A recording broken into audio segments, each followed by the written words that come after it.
GM. Okay, right, so I'm going to stick to my normal openings.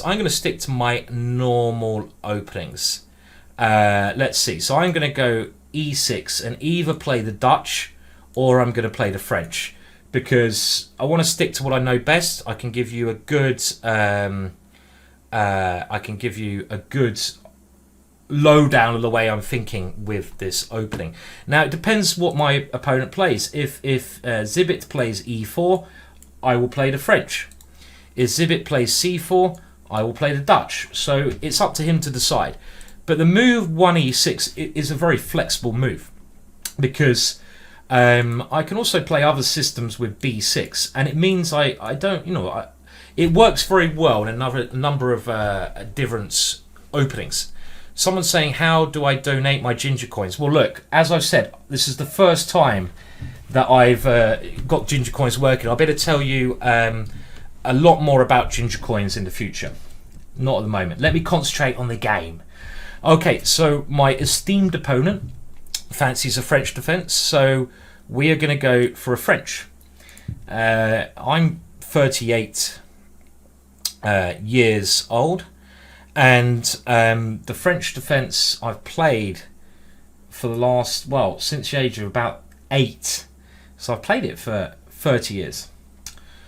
Now, against knight to c3, I used to play bishop b4, the winner, but nowadays I'm playing the classical, which is knight to f6. This is the way I play against knight c3. Now, knight to c3 was played by such great players as Bobby Fischer and Garry Kasparov. It's probably the sharpest way to play against the French. With knight to f6, I'm making my opponent decide what to do with the pawn on e4. And of course, Zibbit now is firing up Houdini in the background. Joking! I know I can trust my opponent, and it's really nice to play a good, strong player who I know I can trust, because Zibbit is, he's a good friend of mine, a very good friend. He actually, last time I was over in Iceland, I was there for the Northern Lights tournament, and it was amazing because Zibbit came up to me halfway through the tournament, and things are notoriously expensive in Iceland. They're notoriously expensive. And he came up to me and he was like, "Simon, I'm taking you for dinner." I was like, what do you mean, man? You're taking me dinner? Okay, thanks, man. Thanks, that's really cool. I'll finish the story in a minute. But when the pawn comes here, obviously I have to move my knight. And knight d7 is the best place because you keep pressure on the centre. So I was like, okay, what happened? And he goes, "Well, Simon, can't you remember? Simon, last time you were in Iceland, you lent me some money and you must have forgotten. And I didn't have much money, but I went on the fruit machine." These are like the gambling machines. And this is where the chess take place. And he said that he prayed to the gods of gambling. Not a good thing to do, not recommended, but okay, to try and win some money in order to pay me my money back. And he won it, and it was weird. Then he put his coin into the machine and he won something like £1,000, a crazy amount of money. And he took me out for a very nice meal, 7-course taster menu, really good menu. So that was a very nice thing to do because I even forgot about the money I lent him. And that's what a nice guy he was. He went to this lovely restaurant, tapas. It was so good. It was so good. Okay, well, in the French defense, still a better love story than Twilight. Well, that's not hard, is it? Let's be honest. I mean, My Right Thumb's a better love story than Twilight, surely. Unless you're 12 years old and you like that kind of thing. Okay, well, the main idea in the French is that White wants to maintain his centre. And on the other hand, I want to attack the centre. And this pawn here is kind of the base of White's centre. So what I need to do is pressurise that square as much as I can. Hence why I've gone c5. And now why I'm going to go knight to c6. Now, if my opponent ever takes on c5, he loses some of his center, and I can bring out my pieces. So it's better to keep control of this square, and Ingvar has played the bishop here just to develop and control this square. Now, there's a number of different ways that I can continue the position here, but the way I like playing this is by just moving my bishop here. This is a very flexible move because it gives me opportunities of castling kingside, and I'm simply developing. Now, my opponent has played a normal move, queen d2, and now there's two options. And the move that I have played in the past is a subtle move, getting ready for when my opponent, if my opponent castles queenside. And I'm sure Zibbit has turned off the chat now, so he can't hear me. Don't listen to me, Zibbit. Don't listen. And the move is a6, because I have more pawns on the queen side which are advanced, so that's kind of where I'm strongest. You always look at the area of board that you're strongest. Really depends on your pawn structure, and my pawn structure says I have more pawns on the queen side, so I kind of want to play b5 and increase my my strength on that area of the board by pushing over there. Now, as a basic rule in chess, you shouldn't generally make pawn moves on the area of the board where you're weakest. I'm probably weakest on the king side because in the French defense, this is the one real trump that white has. And often in the French, in this variation, the winnerware, the advance, the Tarrasch variation, white has a pawn on e5. So the pawn on e5 means that you should attack on the king side. If you're white and you get a pawn to e5, you should attack on the king side. Because the pawn on e5 is a great building block for an attack, because it cramps my position. So later on, black often actually tries to go f6 to try to attack that, but otherwise I don't really want to be moving too many pawns over there. And whenever I castle kingside, my position can become quite weak on that area. Now, I don't know the theory. I'm not so sure of the theory. Bishop to d3, I believe, I don't know how the game went, but was played by Kostenyuk, ex-women's world champion, against my friend Lawrence Trent, I believe, but I don't know for sure. Now, it's a very sensible move. My opponent is getting ready to do the main pawn push, and you've got to always watch out for your opponent's main pushes. And here, it looks like f5 is a move I've got to watch out for. But if he plays this straight away, I might better take on d4 and then take on e5. So to me, I've got two options here. Either knight b4, trying to like win that dangerous piece of this.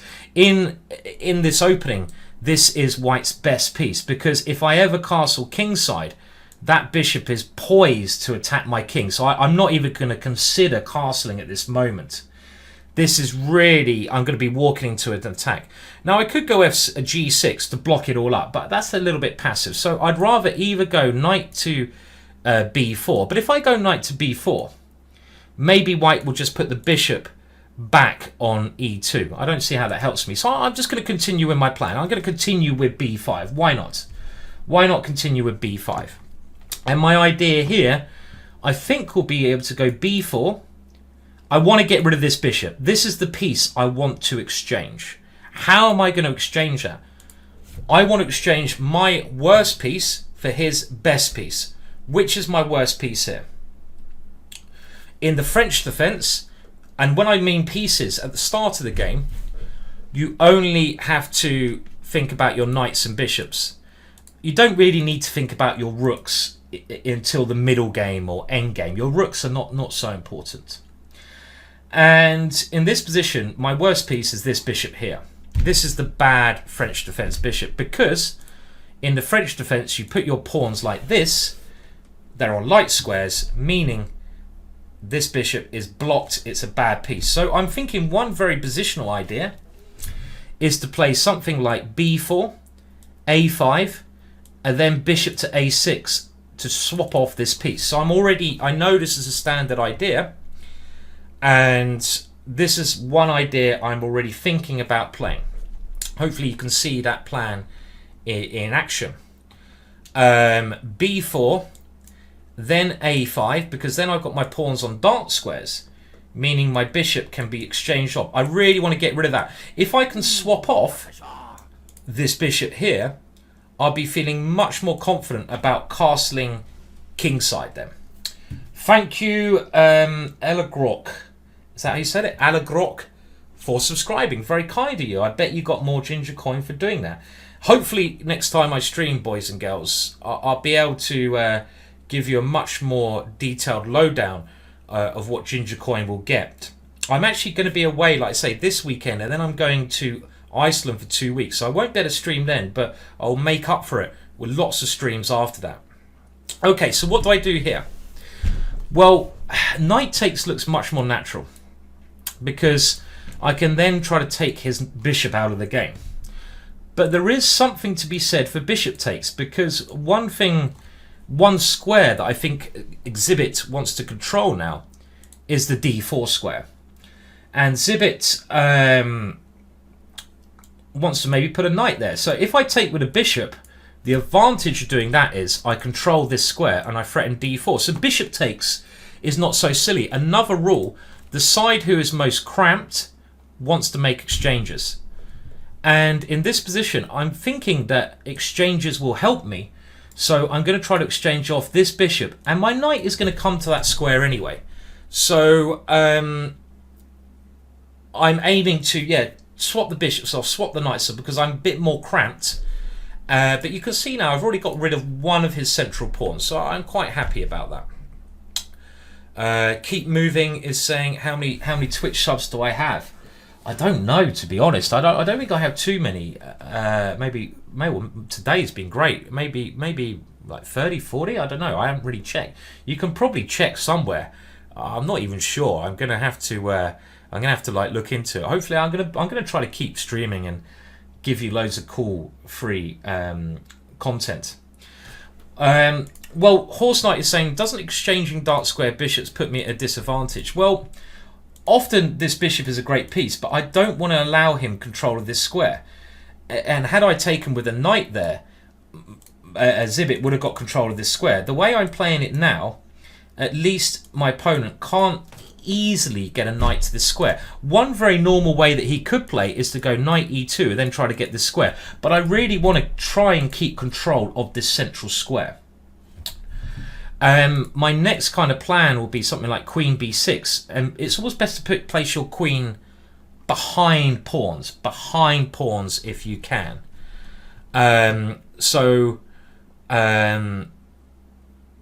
Let's have a look. What happened there? I'm just seeing someone said I subscribe. Maybe that's why. Hello, Danger WTT. What's happening with you, WTT? Oh, you got Ginger Coin. Okay. For those of you who subscribed in the past, I'll try to award you Ginger Coin. When I've worked out how to award Ginger Coin, those of you who have previously subscribed, don't worry. I'm going to try to give you Ginger Coin as well. Otherwise, it wouldn't be fair. Okay, so now my exhibit is very sensibly attacking my knight, but also trying to control the d4 square. So I could go queen b6 then. And then maybe we're going to get a positional game, it looks like it's going to be today. Now, I could now swap the bishop off, but one thing I don't want to do, I don't want to swap off every single piece except my bad bishop, because that would just be...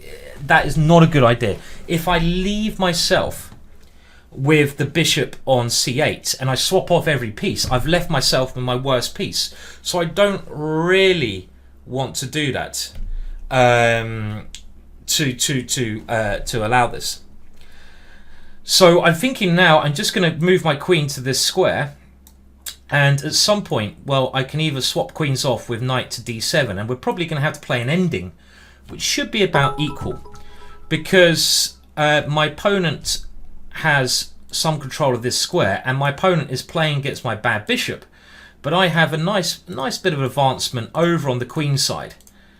And later on, you've got to look where you're... Now I'm getting to a later part of the middle game. I will start thinking about my rooks, and my rook can maybe come to the half-open file. Thank you so much for Peter9922 for giving a cheer out there. Very kind of you. Thank you for the cheer out. And I hope I can give you more French defence action in the future. I mean, the thing with these long play videos, I've got a load of these on my YouTube channel. So if you want to go to my YouTube channel, there's many lessons like this. I honestly think that the best way to improve for you guys as a chess player is, okay, let me give you some tips. Blitz chess is fun, but it's not very good for your chess. That's just a true thing to say. It's not that good for your chess. It really isn't. Play it for fun, but don't play it too much. The best thing to do is understand ideas in the middle game of any opening you're trying to learn. Don't worry so much about the opening. Concentrate on the middle game. Thank you so much, Big Mac, for subscribing. Very kind of you. Probably doubled my subscribers today. That's very cool. Big Mac 007. By the way, I don't tutor privately, Ben. I just don't have time. I'm trying to concentrate on giving these lessons for free and building up this channel. You can notice I love this by Jess Fox below, and it's such a good thing. Okay, right, so my opponent's played a very clever idea. Let's go back to the game because time's going quickly. If I take on d3 and take the queens off, imagine that happening. You've got to think, do exchanges help you or not? If I take on d3, take the queens off, my opponent is going to sit with a knight here and play against my bad bishop. No, I don't want to do that. So I've either got a tactical solution. I can either go knight to b4 and try to play this tactically, because then I'm threatening to take here, or I could play more positionally and go for knight to a4, swap the queens off, and try to get my knight eventually. I think a very good square for my knight would be c4. But first of all, I want to play the most testing move if I can. And the most testing move is knight to b4, because then I'm threatening to win a pawn. So what happens after knight b4? I think I'm going to try. I don't see a good answer for my opponent. Knight b4. If he castles queenside, I take on a2. If he goes rook d1, I can take queens and take on a2. Should be okay. If he goes king d2, I'll be bloody amazed. Should we go for the most tactical idea? Well, king d2 might be his best move, funnily enough. Oh no, because then I've got knight b3 check and I win his queen. This looks tactically a good idea. So I'm going to go for this tactical idea. Maybe, though, my opponent can now castle kingside. Because if I take on d3... my queen is dropping. So maybe this is... I don't know if it's good or bad, but it looks like the most testing move.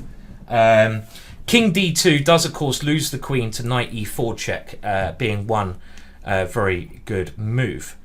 So I think my opponent's best idea is just to castle kingside. If he castles kingside, then I can try something like rook b8 to guard my queen. What you should do when you're thinking about chess, always when you look at your opponent's most likely moves and try to work out what you're going to play, it saves you time. But really, if you want to improve your chess, don't play too much blitz chess. It can work badly against you. Concentrate, longer play, try out ideas, look at the games of top players, see what plans they do in the middle game. But blitz chess is a hell of a lot of fun. Don't lose on time. Yeah, thanks. That's a good bit of advice. Okay, so rook b8 looks normal. Or knight to a5. Which one do I do? Rook b8 threatens his bishop, and I might try and grab a pawn somehow. But is my plan artificial? This is what I'm worried about. Maybe I'm coming up with an artificial plan. I've got to move a bit quicker, that's for sure. Okay, so I'm going to play rook b8 because I'm just going to guard my queen. I don't want to grab on d3 at the moment. I can see a lot of you doing exclamation mark ginger coin. Now, in the future, I will give some explanation to what it is. Give me a bit more time so I can understand myself. Does Blitz teach tactics? You know what? I think Blitz can be actually quite bad for your tactics because you think artificially. Let me just trying to work out what I'm going to move here. So I've got knight takes knight, then he will take my queen off. Knight takes knight, queen takes queen, rook takes, pawn takes. And he's got this lovely square then. So if I go knight takes, queen takes, rook takes, pawn takes. Do I have any good moves? Knight there, rook there, knight e3, attacking his rook. Not really sure what I'm doing. My bishop is so bad. So what else do I do? Maybe I have to move this knight here, go back to my old plan. So knight takes bishop. So I'm going knight takes bishop, pawn takes knight. I'm trying to show my thinking. Well, no, sorry. Knight takes bishop, queen takes queen, rook takes queen, pawn takes knight. And then I need a good move because otherwise he has control of this square. I don't like it. So I'm going to go knight to this square.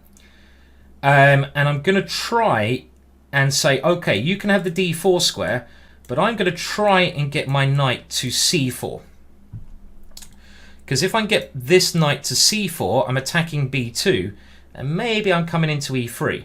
So this is my plan. I didn't like that taking the bishop move. I think it's better to maybe play this way, because we'll have a look at what I was thinking after the game.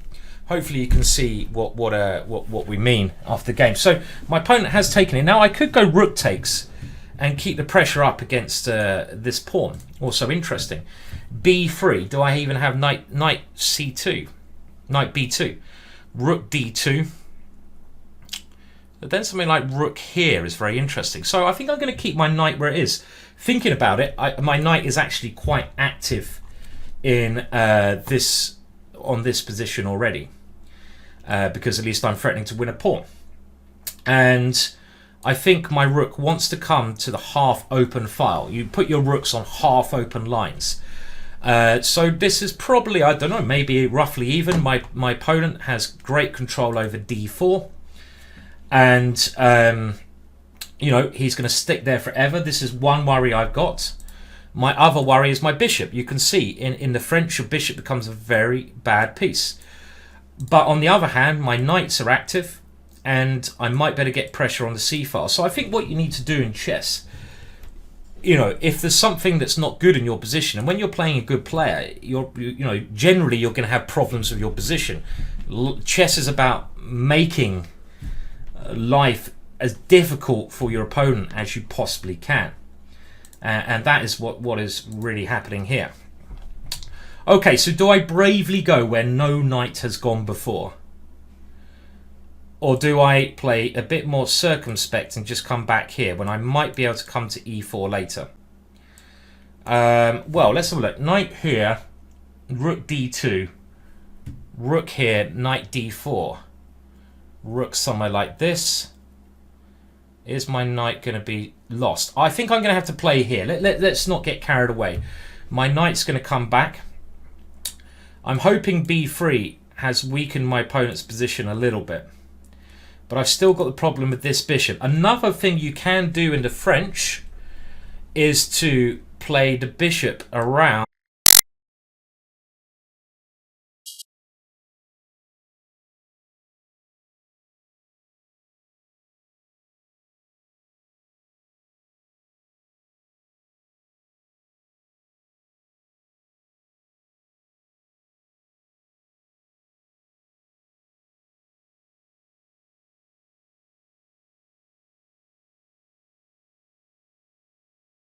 Okay, so a3. So do I want to take that or not? Well, the problem is if I take that, I give him the c-file. And taking the bishop's not so important now. I think it's more important to fight for this square. So I'm actually going to play my knight back here. I don't really want to allow him to go pawn takes and then take over the open file. So I don't want him to transform his pawn formation because I think it will help. What I was saying about... let me just think. So pawn takes, knight here, back, a5, I can take it. So let's get my rook here. What I was saying about blitz games and calculating, I think you have to be very careful because when you're playing 3-minute blitz, some other kind of blitz, you simply don't have enough time to calculate the best moves. you don't have time to calculate tactics, because unless you're a genius, I mean, I can't calculate tactics when I'm playing Blitz chess, but I can when I'm playing longer time limits. I think this is so important. So I think you have to be very careful about playing Blitz chess, because your calculations in Blitz chess can become, you can become a bit artificial, a little bit artificial. Right, so what's happening here? Well, here, maybe I am a bit worse because my opponent has the knight here. I could try to think of a way exchanging my knight for his knight. That'd be a good idea, because this is his one really great piece. So could I therefore go something like knight here, knight a5, knight c6? Let me show that. Knight here, knight c6. Try to get rid of his knight. I could do, but I'd rather try to think of ways to get some active counterplay. So I can think about playing f5, but that's a bit risky. My opponent can of course play f5 here. I think what I should be doing is looking at pawn breaks. So maybe I should be looking at playing something like rook b8 with an idea of playing b4 at the right time. So rook b8 and b4. Try to do something like that. Maybe rook b8, a5 and b4. Something like this could be the way I'm playing this. So yeah, what I'm saying is Blitz chess, do it for fun, but don't necessarily do it to improve your chess. The best time limit is probably something like this, even longer. I have to be honest, it's very hard to play this and talk. You know, I'd even want more time to consider things. But I'm going to now go for what seems to be, I need to try to get counterplay. So I'm always looking at ways to try and generate counterplay. And this is what I'm trying to do. Trying to go b4 in this position. My opponent's obviously going to try to stop that. What else can I try to do here? Well, other ideas is to go a5 and a4. And then am I scared about him playing b4? On the other hand, Exhibit's trying to create a weakness on this area of the board. So let's have a think. Okay, so if I go a5, a4, pawn here, can I get a knight to c4? Not easily. If I go b4, pawn takes, rook takes. How is that turning out there? I want to go b4 and get my bishop to b5, get rid of my bad bishop. Now b4 takes, rook takes. Is he really going to take this pawn here? Bishop takes there. Will I have rook to a7 then?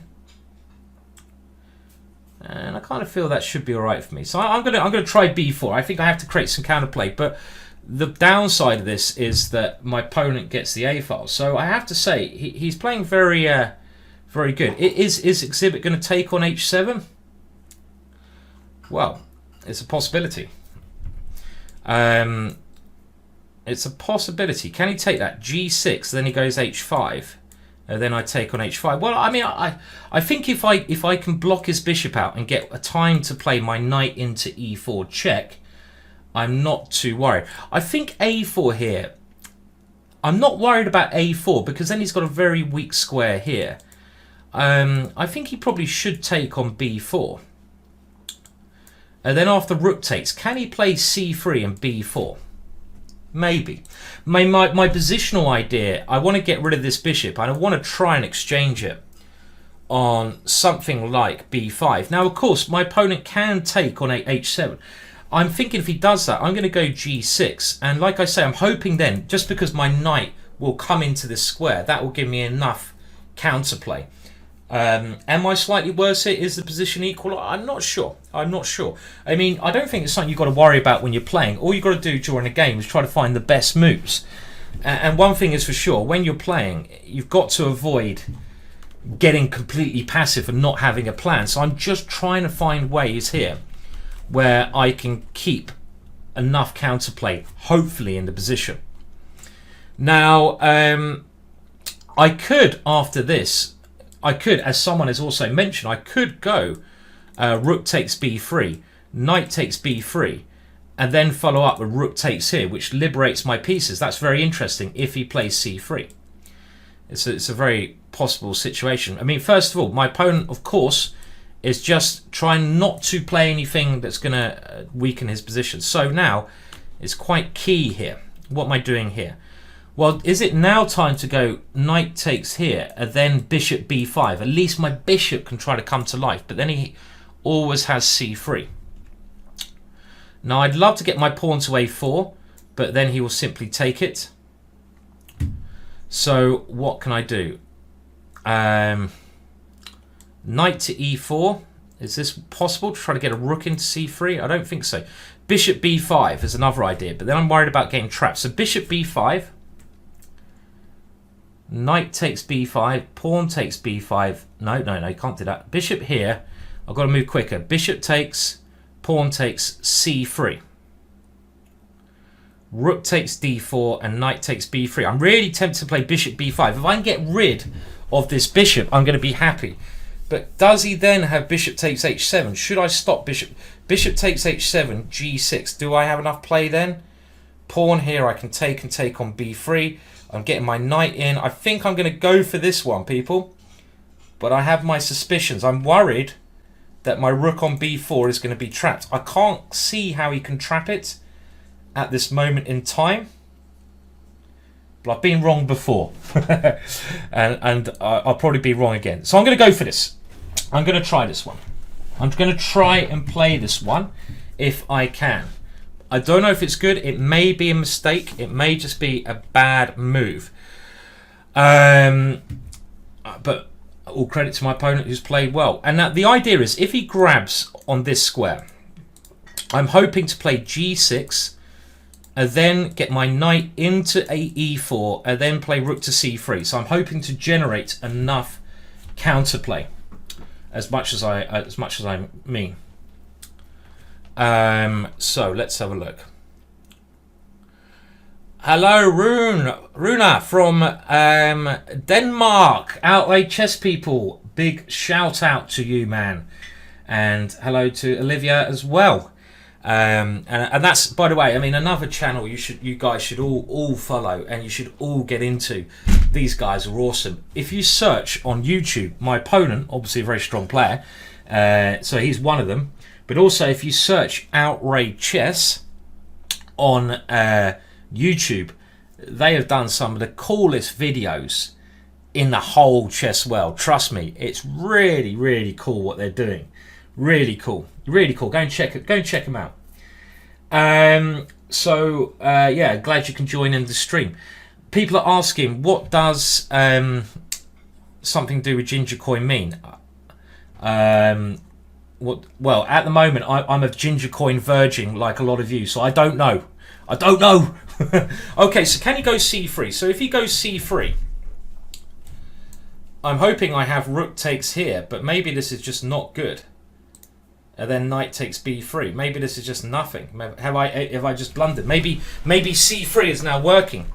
I didn't calculate make this maybe as well as I should have.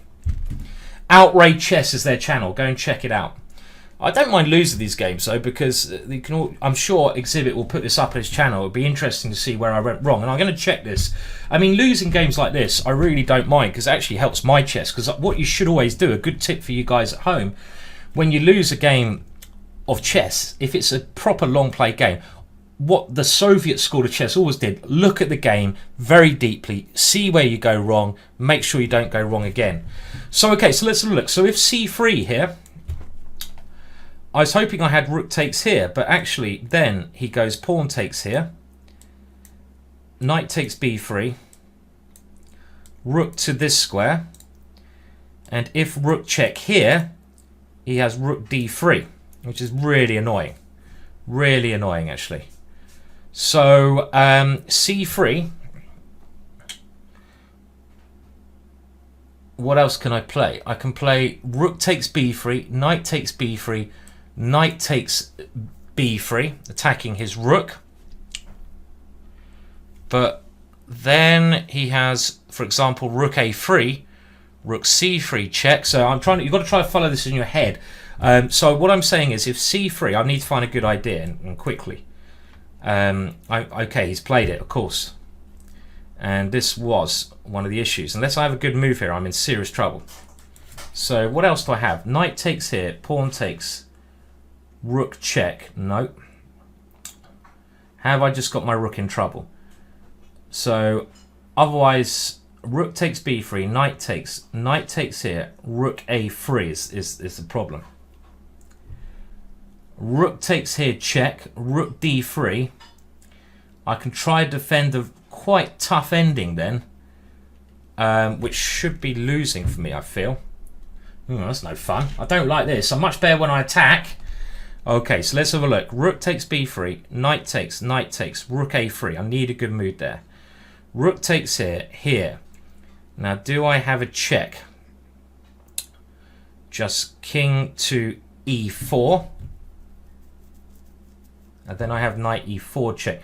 Rook takes b3, takes, rook here, rook check here, rook d3. And I might have to play this because I forgot that after this he can take with a pawn. That is basically the problem. Rook takes here, pawn takes. Now I don't know if I've got any counterplay there with something like knight e4 even. I don't really believe it. Rook c1, and I should be trouble. I have to take this pawn if I do that line, but then I don't really believe that. So I think my best line is this one. But I'm certainly a bit worse there. So we're going to try this one. Okay. So this is what I'm saying. But it does seem that I've clearly gone a little bit wrong here. A little bit wrong. I played the wrong plan. Maybe this whole idea. I had my doubts about bishop b5. And we'll check this with the computer afterwards. Just to see where things gone wrong. But I think it's going to be still very interesting. Maybe I can fight back here. I've got tactics based on this one. And I've still got great chances, even if this doesn't work, to get drawn. And as someone said, Harry has not moved. Maybe this is my biggest error. What I need to do is maybe set up some defensive setup in the knight and pawn ending with these two pawns here. You've got to think of the hardest ways for your opponents to break through. Hoping to go over to meet these guys in Denmark soon. Meet the Outrage Chess people. It's going to be great to see them over there. I've been to Aarhus in Denmark before a long time ago. Of course, Zibbit, you've got to move, mate. Don't lose on time. Has he forgotten about his... Oh, okay. So there was a problem. If he went rook a3, I think this tactical idea is working. But now I'm okay because there's a little tactic. If he goes rook d3, I take on d3 and I have knight c1. So maybe the tactics are working for me. And now I'm okay. Because I have two pawns for the exchange, I must be okay. He's got to run away with a king. This is okay. So actually, I think we'll look at this afterwards, but I think I'm okay.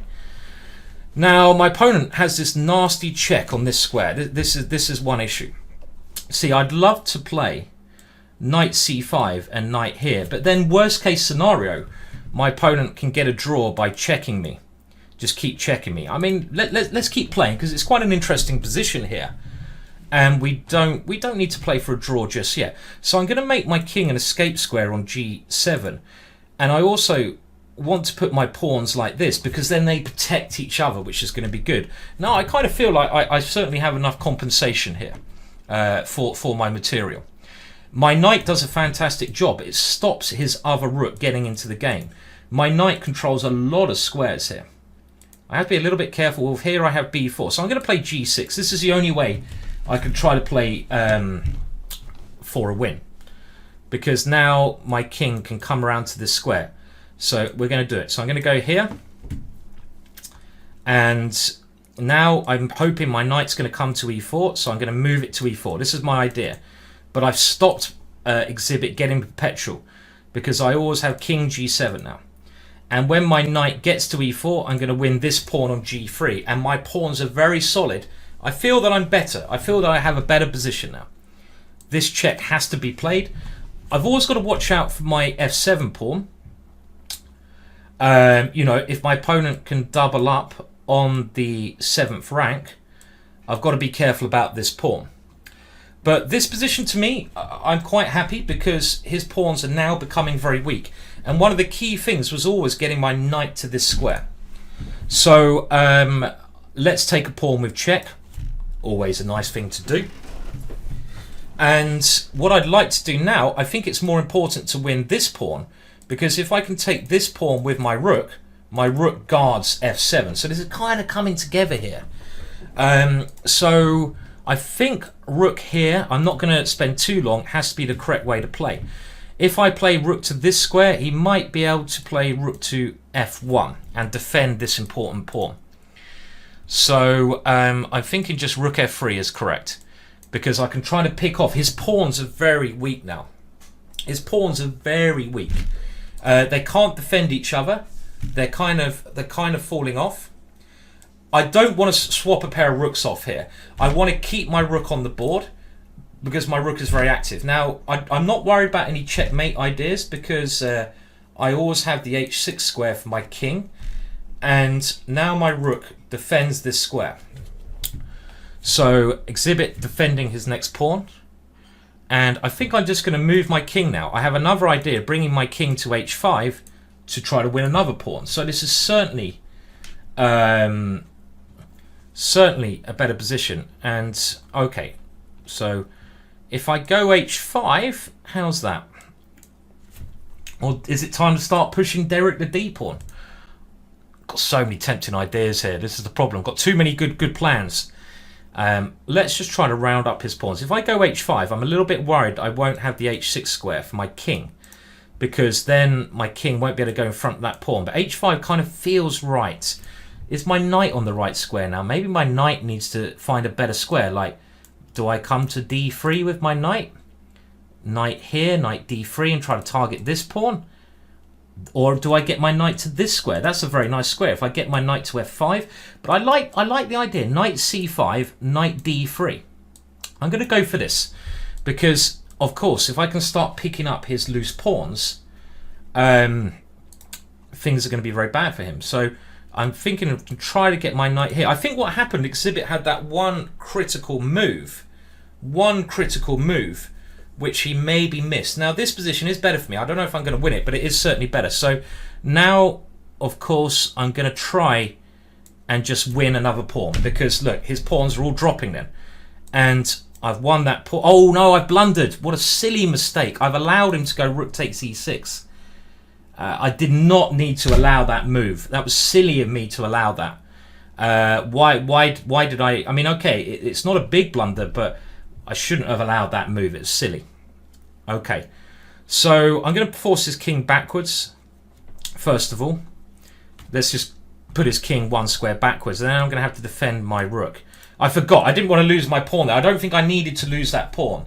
That was a bit silly, but I'm not worse because the knight is a very good piece when it is. If you have pawns all on one side of the board, as I kind of do here, my pawns are all in like the same area.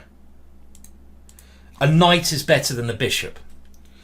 Why is a knight better than a bishop in such situations? Because the knight is a short range piece, so it works in one area of the board. Okay, now let's move on. So I have a couple ideas. Knight c4. Where is my knight best placed? I just want to try to think about the best square for my knight. I like e4. So maybe I'm going to check and come round to e4. c4 is okay, but I like getting my knight to e4 because on that square it's defended by a pawn. I want to keep my knight stable. So I'm thinking, how do I get my knight to e4? Well, I could go here, d2, e4. I don't want to lose this pawn. So, okay, I'm going to go here, actually. And this way I can always defend my pawn through tactics, and at last Harry's going to come, I feel. This should still be very good for me. Okay, so let's go h5. That keeps his pawn there. Yes, I am coming to Bunratty this Thursday, actually. So this Thursday I will be in Bunratty. Okay, now I'm going to get my knight to e4 because that is the square I wanted to get my knight on. That's a nice square because on e4 it's guarded by a pawn, and I attack his king, and I can always bring it back somewhere nearer my king. You want to keep your knight stable. When you're playing against two rooks, keep your knight stable. Keep your knight as stable as you can. Okay, right, so he's going to try and win this pawn. I've always got knight back to f6, but I'm going to give him a check first. I want to win the h4 pawn and get 3 pawns versus 1. But I always had this knight f6. I saw my knight is very good here because it always guards this one. But, okay, let's try to see if I can win the h5 pawn. Now check, king here, rook here, do I go for this? And try to win that pawn. Swap off the D pawn for the H pawn. Or do I play it slower? Knight here, attack his rook. I don't think I need to rush this, you know. I don't think there's a rush. I think I'm going to try to keep this pawn. So this move here, I attack his rook and I save my pawn. And my point is, I want to improve my position little by little. And I'm really going to win this H4 pawn. I just want to get rid of his last pawn. His last pawn, it needs to go. So here we go. So I'm going to now aim for this pawn. This is what I'm doing. This is my next idea. And I need to get my knight to f5 now in order to win that pawn. Can I do that? I don't know. I don't think so. I could also just push the pawn, but it's well defended. Some technical problems to win this one. My knight needs to get to f5, doesn't it? This is the key square. But how do I ever get my knight there? I'm not sure. Not easy to win this. Not easy to win. Maybe I've gone the wrong way with my rook. So how do we win this one? What about my rook? Can my rook get to a better square? Maybe I should just... Okay, I'm going to have to play around a little bit here. Sometimes, I'll be honest, sometimes if you're not sure about exactly the right way to continue, just sort of, you know, sometimes it's good just to probe. Just play moves that don't make your position worse and think in your opponent's time. So think in your opponent's time. Yeah, I've got to play like Crazily now. So you've got to think when your opponent's thinking. So this is kind of something I'm maybe just going to do now. I'm just going to use my opponent's time to try and see if I can either trick him or to improve somehow. So how do I improve? Well, maybe the way to play it is with g5. Maybe g5. Maybe I can't win this pawn. Maybe this pawn just can't be won and I need to just go g5 and play that position. This is a way to try and win. Let's go g5 because now I can get Harry. Harry could win the day. This is maybe the only way I can see to win. And maybe there's a better way, but with my time situation, I want to play very simply. Simple is good. And I really should not lose this position, not unless I do something crazily bad. So now the next plan is to slowly maybe move my king up the board. Now let's get the king in the game. The king is an important piece. I want to use the king in this position. It's very hard to win endgames without the king. I kind of feel swapping my g pawn for his weak h pawn was not correct, but I did not see another way to do it. So, okay, so first of all, let's just make sure everything is guarded. I don't need to rush. So I'm going to guard this one with my rook. And now I think my king wants to come to g5. So I'm going to move my king to g5 and then try to force his king backwards. With a king on g5, I can also move my h-pawn without losing it. So this is another way I'm going to play. Let's just use my pieces. My knight is a very good defensive piece here. Very solid piece. So this looks like I'm making a little bit of progress. I'm seeing... Okay, I know I'm not answering the questions in the chat as much. Obviously, it's because... okay, the time, and I'm saying that very slowly. If I go here, he's going to go rook here. He's defending very well. He's defending very well. Let's go for it. Let's go for this one. I hope this does not backfire again. Rook f8. What move am I going to play then? I might have to play knight e4. And then even try to activate my king somewhere like here. This is quite risky. I'm taking some risks here. Should I just offer a draw and say, thank you for the game? No, we can't do that. Okay, so he's not threatening to take that pawn because... Oh no, he is threatening to take it. I thought I had check, but I'm going crazy. So if I want to win, I probably have to go knight here. But this is risky because my pawns are then looking a bit weaker. I love the position of my knight. King g6 is just a draw. But of course we want to try winning this one, so I have to try and go for it, even if I lose this. People are asking, what can you do with ginger coins? Well, in the future, ginger coins you'll be able to buy, well, get stuff with the coins from my shop and get a chance to play me. Okay, but anyway, in the meantime, what is happening here?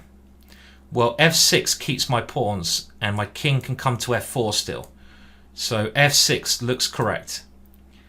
And my king has the f4 square, so I'm trying to coordinate my king as well. And I want my. It's a very slow game. This I know this is not my normal game. Normally Not my normal games are like crash bang wallop sacrificial things, but this is not that kind of game. And is he winning a pawn? If he's going to win a pawn, well, I mean, I've got knight here, and maybe I can get my knight around to f4 then, so this is not so bad. Knight to c3 is a back out. Does any checks get me anywhere? Check, nope. Check here. Where does he move his king? No, I've got to move quick. Okay, I've got to move quick, so I'm going to have to... This is a real grind, this one. A real grind.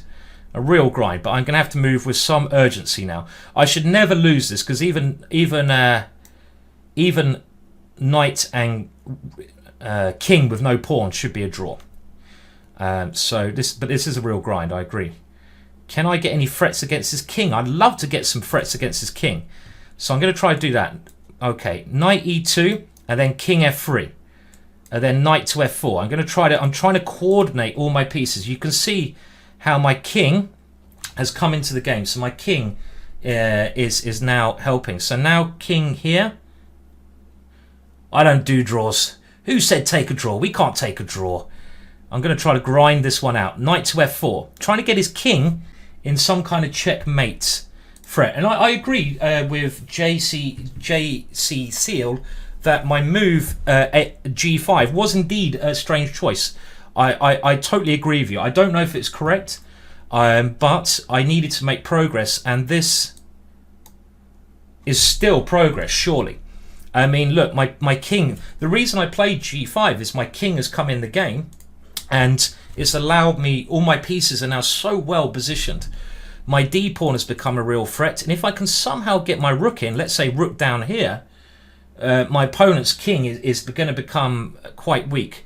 Now, let's just push that one. I don't see any reason why not. My knight has got its ideal square here. The knight is very well placed, but I need to get my rook in to really win this game. So my rook needs to get in. Oh, he's got this check here. Very good move, that one. So rook here, check, king e3. I've got to be careful. Let's go. Well, I don't really want to. This rook f1 check, very clever. So do I go king f2 and stop that maybe? Yeah, king f2 must be correct. I don't want to allow his rook to come to f1 with check. Now, imagine if I didn't have Harry. Harry's getting in the damn way. If Harry wasn't on the board, I'd have rook h5 checkmate.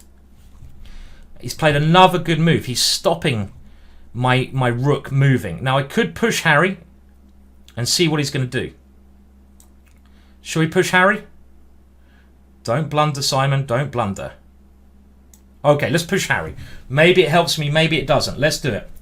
Harry is in the way, though. It's the first time I wish I did not have Harry in such a bad square. Stupid Harry. Get out the damn way, Harry. Get out the damn way. But I need to get my rook into the game here to win this one. And if I go king here, he always goes here. But again, I'm just playing a move, and it's much harder for my opponent to defend than it is for me to play this position. He's going for this one. Okay, so he's trying to get a draw in this position. Now, this should be, maybe it is a draw, but this is really hard work to draw for him. I've got 2 pawns, but his position was very difficult anyway. Maybe Zibbit knows the theoretical draw. I tell you what, it is a technical draw, but I tell you what, side chess dealer, it's blooming hard. It's blooming hard to draw this one for my opponent. And does he know how to draw it? Because I actually did a little bit of work on this. It is a technical draw, but it's very hard. And now Harry has landed. So the way I'm going to try to win this is really I need to throw the f pawn down the board. It's f and h pawn is a draw. This is a draw. It's a theoretical draw, but it's of course very hard to draw. Especially, it's much easier to win. My opponent makes one bad move, he's in serious trouble. The way I'm going to try, if I can force, okay, the way I can try to win this, does he know the drawing technique?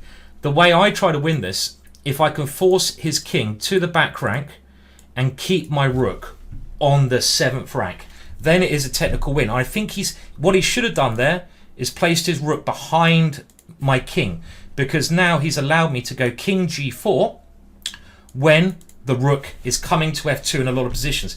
In this position, he might have wanted to check on g8. I think. I'm not sure. I have to say, I'm quite glad that Harry's on the board now. Thanks, Harry. So Percy is saying, Simon, get on the bat phone, get on the dog and bone, the phone, and see if Nick Pert wants to. Oh yeah, well Nick Pert is a great endgame player. Nick Pert is an amazing endgame player. I'm not very well known for my endings, but I think when you're a strong player, you basically have to be good at every area of the game. You can't have too many weaknesses. You can't be weak in one area and strong in another area. You have to be good across the board. Okay, so my opponent for the time being has stopped me from going to the 7th rank. So how do I win this? So my first thought is, if I move my rook to g2, check. If he goes rook takes rook, pawn takes, king takes, it's just a dead draw. So I can't do that. My second thought then is to go something like rook f3, king f3, and then play with rook here. So that looks like a much better idea. I mean, how do I make progress? I think this is the way. So I give myself the f3 square, and I know, often to win these positions, you have to give one of your 2 pawns up. But maybe if I don't have to give it up, I won't give it up. The other way I can try to do it is rook e4 and e3, f3. Because if I go f3 now, he can start checking me from the side, and that would be bad. I've got to keep my king up there. But if I go rook e4 and f3, am I not getting my rook to the 7th rank? Is that not going to be winning? So I think I'm not going to play king f3 just yet, because I don't want to rush that move at the moment. Because I do give up 1 pawn. I want to try and just delay it. I can play it later on. And this is a bloody marathon. I'm gonna need a beer after this one just to relax. I was having this conversation with the lovely Anna Rudolph, who you should also check out her Twitch channel. You should definitely check out her Twitch channel. But we're discussing that after we stream, we often need like half an hour just to come down, because we're so mentally drained. It's just you need time to come down. So, and I think you can see that is the case with this game. Now I've got to watch out for stalemate tricks. If I go h2, king here, he probably has stalemate tricks. If I go f3, he goes check here. Is that winning? Check here, f2. Is that winning? I think that might be winning. f3, rook behind. Got to play quick. h2 check, king h1, f2. My king can come to e1. Thinking this might be winning. I don't want to throw away the win now. I don't want to throw away the win at this moment, but maybe this is the way to play. My idea is to go just h2 and f2. I want to avoid any stalemate tricks. The other idea is to go check and then just to push. So do I check? Which way's the best? Check, or do I go h2 and f2? h2 here, f2. I don't want to lose some time. I'm going to go for my initial reaction. I hope I haven't messed this up. And now f2. And the idea is I just want to check and queen my pawn. If he probably has to keep checking me, but maybe my king can sneak around like this towards his rook. So let's see. King here. Check. King here. Ah!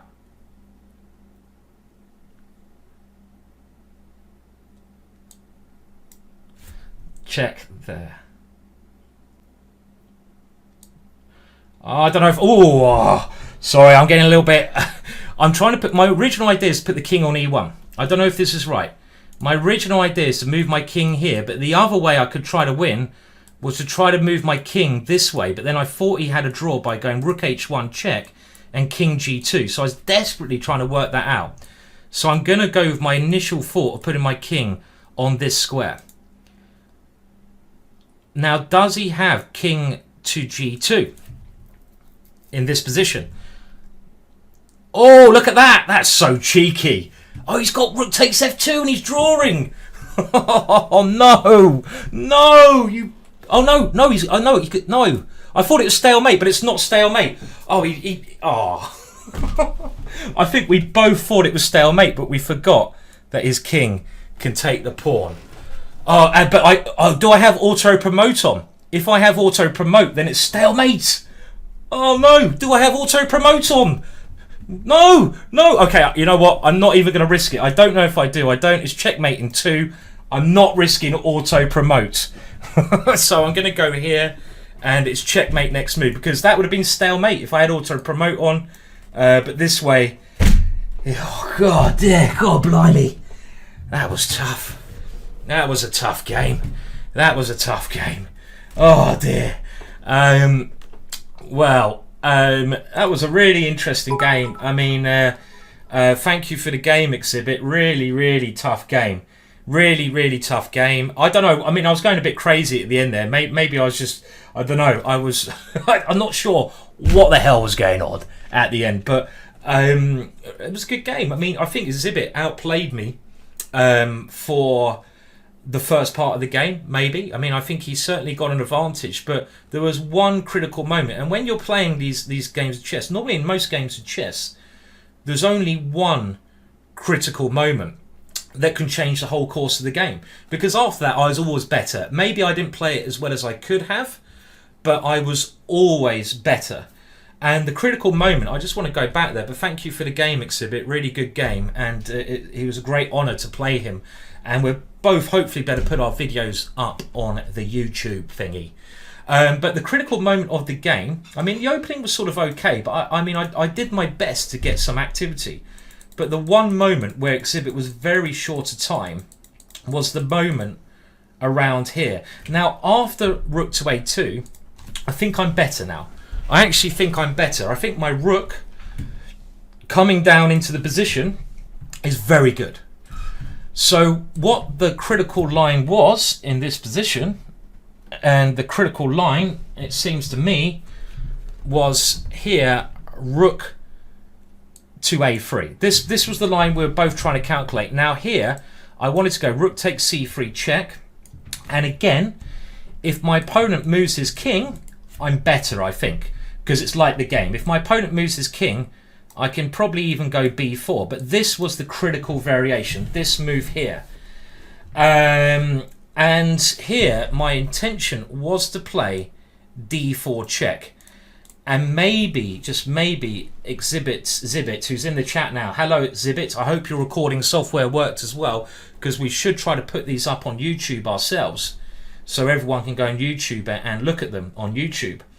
Thank you. Someone did a shout out there as well. Thank you for the shout out, Peter9922. Sorry. Thank you for shout out. Thank you for subscribing, Passporn99. I mean, the pros about subscribing, people are asking me this. There'll be loads more pros in the future. At the moment, you can watch all the videos in my archive if you're a subscriber. If you're not, you can't watch them. That's a little benefit. If you subscribe, I'm going to give you more benefits for the Ginger GM coin. So you'll get more Ginger GM coin, giving you more free gifts. You can also put up emotes if you want to, and I can see you more there. But anyway, this was the critical moment after d4, because I think here I'm probably winning. Because if Zibbit holds onto his rook by moving his king to one of these two squares, I have a knight fork. For example, if he goes king here, I have a knight fork here. And if Zibbit goes king here, I have a knight fork here. So I think my position is just about holding together. Thank you, Parsero, who's just subscribed. How many videos are in the archive, Patsa says? I think there's 10 videos in the archive at the moment. I put some of the videos up on YouTube. Some of them I don't, basically. Most importantly, it's interesting because it was 100% human versus human. Yeah, it was. I mean, I'm getting so sick of playing cheaters, and it was a really interesting game. And like I say, I think Zibbit basically outplayed me for a lot of that. But I think it was tough. And maybe the best thing, Zibbit, thinking about it, what you should have done, I know you had no time here, but maybe you should have actually gone rook a3. Then after the check, go king f2, because you're threatening rook b1. And if I play b4 here, maybe my b pawn is weak. I still think I should be absolutely fine. Maybe, oh no, you can just go rook to a7 check, and you have at least a draw. At least a draw on this variation. In the actual game, I mean, the ending was very long, but I'm always a lot better in the ending. And if we just have a look very briefly at the kind of endgame position around here, I mean, the one decision it's very tough. It should be winning this. It should be a winning position. But the one thing I wasn't sure about is g5. I did not want to play this move. I'd much rather have swapped off, removed the 2 pawns I've highlighted here from the board, because then I have 3 connected passed pawns. But can I win this pawn? I couldn't see a good way to win it. I need to get my knight to f5, and I don't see how I easily get my knight to that square. So I don't know. Maybe there was a way to do it, but g5 was at least a way to bring my king into the game. And we could see, if you look at my king plays a very important role. Look at that king. The king, very, very good now, because my king does create checkmate threats at the same time.